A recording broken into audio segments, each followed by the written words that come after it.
Good morning, everybody, and welcome to the IAAF Annual Conference 2025. Please put your hands together and give a massive IAAF welcome to our host, Stephen Whitton.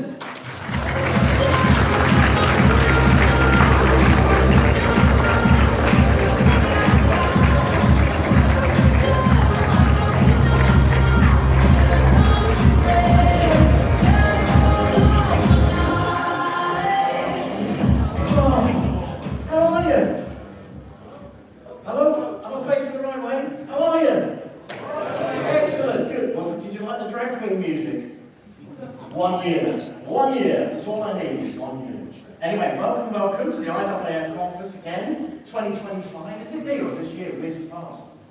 Unbelievable, isn't it? I know it was a year ago that we stood back here, but it doesn't feel like it, does it? We have an amazing day lined up for you. I've now got 6 minutes and 11 seconds to do a little bit of intro because we've got such an amazing lineup, starting with a fabulous speaker who is going to be my absolute pleasure to introduce. That we just really want to get on with it. So let me tell you a few bits and pieces just to get us started. And the first one, of course, it's incumbent on me to tell you a little bit of housekeeping. Now, you're all adults and you're all going to find a way to the fire exits and everything if you need to, but there's a request from the AV team, and that is that if the fire alarm goes off and it's for real, please take a bit of kit with you. Alright, so we can dismantle the screen and take a bit. That'll go down well with Nina, I'm sure, but that would be really helpful. But now, all seriousness, fire escapes are at the back of the room, of course, and do your thing. Follow Mark, because he'll be halfway down the stairs, I'm sure, by the time the alarm's gone off. Toilets, I'm sure you've all gathered where that is, and you don't need me to tell you all that. We've got lots of breaks and things lined up for you, so you've got opportunities to network, get to know each other, meet up with your colleagues and friends from all across the industry. Any first-timers in the room? First to the conference? Oh, a few. Okay, cool. Welcome. You are more than welcome. So please find those people as you go through the course of the day, make them feel welcome, and tell them more about yourself and what you're doing and stuff like that as well. So, as I said, we've got a number of, some fantastic speakers for you today. We also have a very new and brilliant event that we're going to be running, Mark and I, this afternoon, called Garage Den. Are you looking forward to that? Yeah, excellent. It's going to be amazing. So, a bit like Dragon's Den, we'll tell you more about it as we go through a little bit later on, but it's going to be awesome and very new and very different for us. And then, of course, what we've got tonight? Who's here for the awards? Who's up for an award? Oh. They'll be here later, I'm sure. But yes, we have the annual awards dinner as well, with a fantastic night set up of entertainment and stuff like that. Right. If you need it, as we go through the course of the day, we have a new bit of technology that we're going to start using, and it's called Speak See. Now, what that is going to enable you to do is to have subtitles for all of the speakers, with the exception of Penny, I think, and the exception of the Garage Den a little bit later on. But should you need, oh no, forgive me, no, Penny's is the subtitles as well. But what you need to do, if you want subtitles, they're not going to be on the screen, but you will be able to access them on your phone by following that QR code there. Pretty neat, right? Yeah, cool. We are, of course, a fully inclusive place, and we like to make sure everyone feels safe and is totally supported as we go through the day. Now, with that in mind, I've already said a couple of times, we've got some fantastic speakers for you. So what I want to do is, and how many of you have been to Milton Keynes before? Yeah? Who hasn't? There's a number of OEMs and what have you here, isn't there? So it's a bit of like the hub. Well, I lived here for 30 odd years, so this is almost like my hometown. I don't live here anymore. And This stage, not this particular stage, but this very room was actually the very first time that I did anything like this, emceeing and stuff like that. And so it was the first time that I experienced the clap. And what I mean by that is your applause. So what I want you to do, for the purpose of your speakers as they come on stage a little bit later on, is to practice your applause. So, the first one is I'd like you to imagine that the speaker up here now is Colin from accounts, and bless him, he's doing his best. It's not necessarily that dynamic. How are you going to applaud him at the end?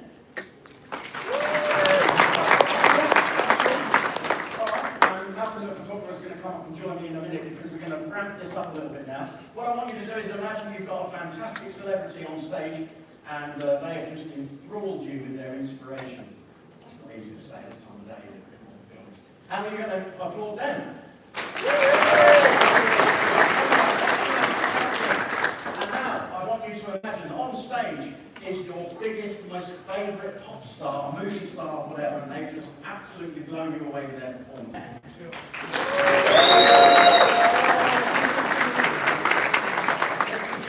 This is good. Okay.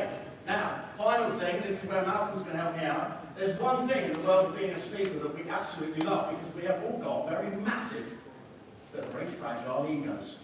And what we like is what's known as a standing ovation. So, if you're able to, please join me and imagine that the person up here has been worthy of the most amazing standing ovation ever. Please jump up onto your feet and give us a massive round of applause.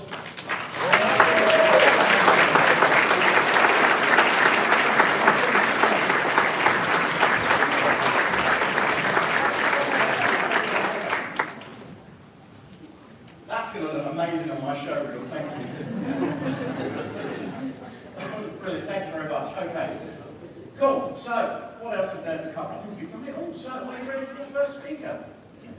Yeah, fantastic. Well, I have to say, it's an absolute honour for me because this speaker has been, I like to say, a little bit of a friend of mine for a few years, and we know each other through the speaking circuit. We speak to each other often, and she's an all-round good egg, I have to say.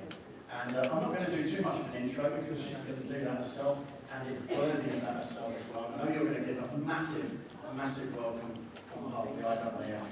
So our next speaker is a former rally driver, former TV presenter, and is an absolute well-known global expert on mental toughness. And in the world that we are living in now, where there are lots of future shocks coming our way and changes here, it gives me massive pleasure to introduce our first speaker, the wonderful Penny Mallory.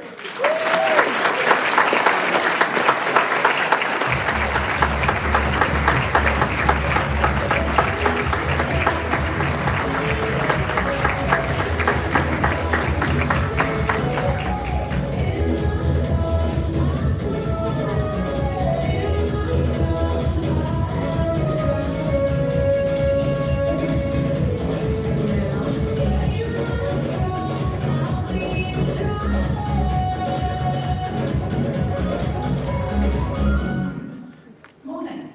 Thank you, Stephen. Oh, it's a really lonely place up here. Please don't ignore me, because it's going to be really, really hard. I have spoken to Mark over the last few weeks, and I'm told quite reliably that you guys are facing quite a lot of shifts in your marketplace, that you've got all sorts of changes in technology, you're trying to recruit staff, you're juggling quite a lot, with a lot going on. And I'm also told that time is the one thing you wish you had more of. I'm imagining everything as a priority for you, and it's coming at you 24/7. It's just simply relentless. And for a lot of people, that turns into a feeling of pressure. You feel the pressure, and actually for some people, that feeling of pressure turns to stress.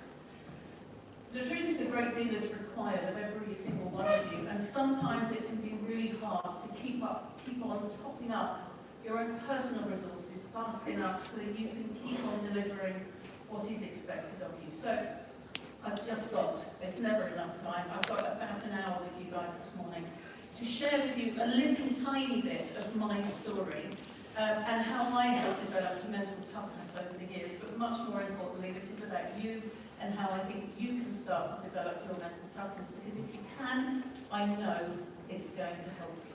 So I thought this might be a good place to start. This is a few years ago now, but it was an amazing day. It was a perfect day. It meant that 12 years of really hard work, crashing cars, lots of tears, lots of tantrums, everything had after 12 years paid off, and I became, along with my co-driver Sue, the first woman in the world to compete in a World Rally Car of this specification. This was ridiculous, because we were talking about me. This was never meant to happen, because it happened against some really unlikely odds, and I'm going to share those with you shortly. We actually became the first, and I believe still the only women to drive for Ford in the World Rally Championship, so that was quite nice. So it all went really well. I think there's 8 trophies if you count them. This was what we dreamt of. And I would love to stand here and tell you that I made no mistakes on this rally, but I made the biggest mistake a girl can make. I beat my boyfriend. Yeah, it's always the girls that are laughing louder. So of course I crushed the fragile ego that Steve just told us about. This was difficult. So I beat my boyfriend. Some of you will be surprised that I beat my boyfriend. Some of you might be surprised that I had a boyfriend. Because most of my life, people assume that I am gay. I'm not. It's just a haircut.